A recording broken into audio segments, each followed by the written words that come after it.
So this was done at the end of lecture, and it's kind of tricky, so I thought we'd go over it a little bit slower. So let's talk about the difference between a 60-watt light bulb and a 100-watt light bulb. So first of all, think about this question here.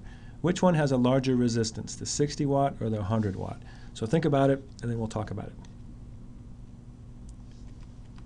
All right, the 60-watt light bulb will have a larger resistance. And so let's think about this. Now, what's really tricky is when they say 60-watt light bulbs, okay, that watt is only good for when it's used at your home. Okay, so let's see if I can draw a light bulb here.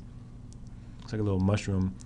So here's the light bulb, and so let's say this is the 60-watt light bulb. The 60 watt is only good. In fact, they'll say it on the light bulb. It'll say it 60 watt at 120 volts. And so it only works in that particular case. The same thing for the 100-watt light bulb. And so if you use it for any other voltage, it's going to be different.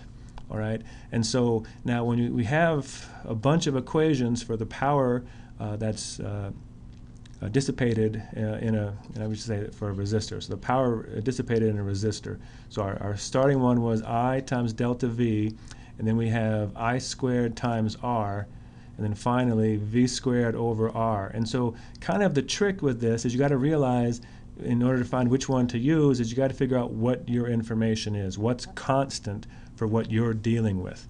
And so for this number of 60 watts, the thing that's constant for the light bulb has to be the volts of 120 volts.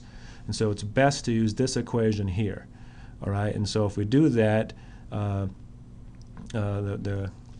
power of the resistor equals V squared over R. And so if I solve for R, I get V squared over power of the resistor. And so this would be 120 volts squared divided by, let's do the 60 watt first. Okay, so first of all, you can hopefully tell from this picture here that the smaller, if it's a smaller power, it's got to be a larger resistor.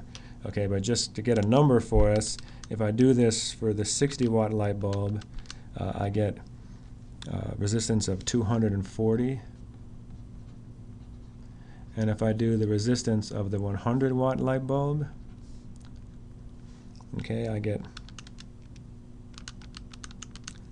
144. So just like as we expected, it's going to be a smaller resistance.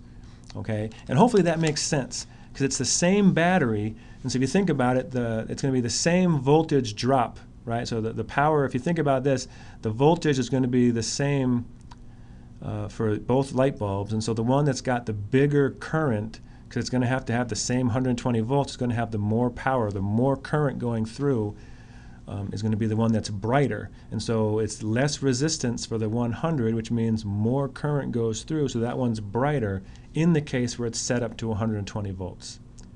And so then from our problem here from in class, which light bulb is brighter, the 60 or the 100? So now we're tricking you, okay, because we have these in series. And so they're in series, and we don't know how many volts is across it.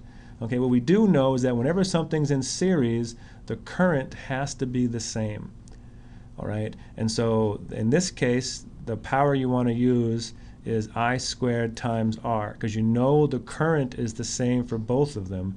And so basically the one with the bigger resistance is going to have more power, and which is the same thing. Remember, we know that brightness is essentially the same thing as power.